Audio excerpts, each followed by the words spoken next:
Still, the shrubs listed here generally can take the heat for their place in the sun.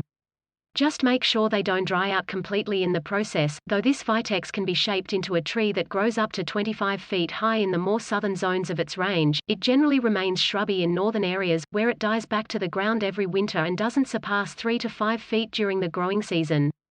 It makes fragrant spikes of chastely muted but classy white, pink, or, more typically, pale purple blooms against silvery foliage for most of the summer and autumn in USDA zones 7 through 11, with 1.5 to 2-inch blooms resembling oversized strawberry blossoms in white, pink, yellow, and orange shades. Shrubby cinquefoil cultivars vary from 2 feet to more than 4 feet high.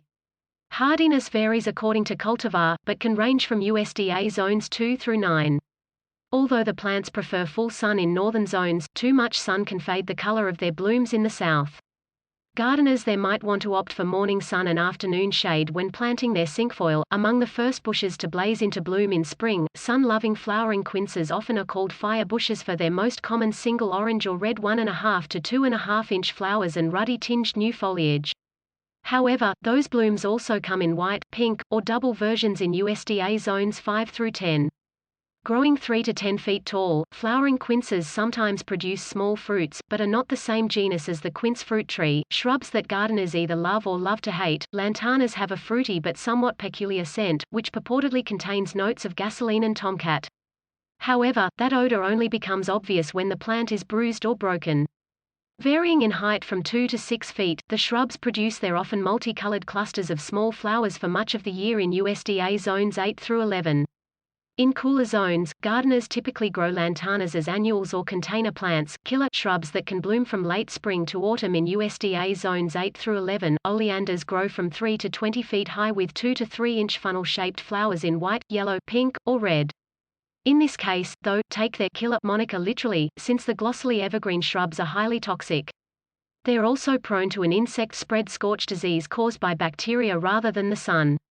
So, gardeners need to be cautious about oleanders' placement and care. Growing from 2 to 6 feet tall with striking 1.5 to 4 inch flowers that somewhat resemble single roses, rock roses generally bloom most heavily in late spring and into early summer in USDA zones 7 or higher.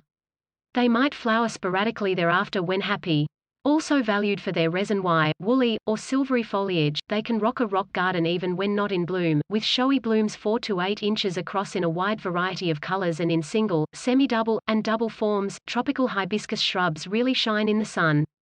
They can reach 30 feet high in completely frost-free USDA zones, such as 10 through 12. But they also may persist, if protected, in zones 8 and 9 as well. Elsewhere, the shrubs grow as annuals or houseplants. Keep in mind that the individual flowers last only one day, and traditionally were used to shine shoes. Weigelas wag plenty of funnel-shaped pink or red blooms in spring, but can look a bit plain thereafter. So, savvy gardeners will opt for variegated or purple-leaved cultivars, which still contribute color to the back of the border in summer. Varying from 3 to 10 feet high, these shrubs are deciduous and will shed their foliage, colorful or not, in autumn.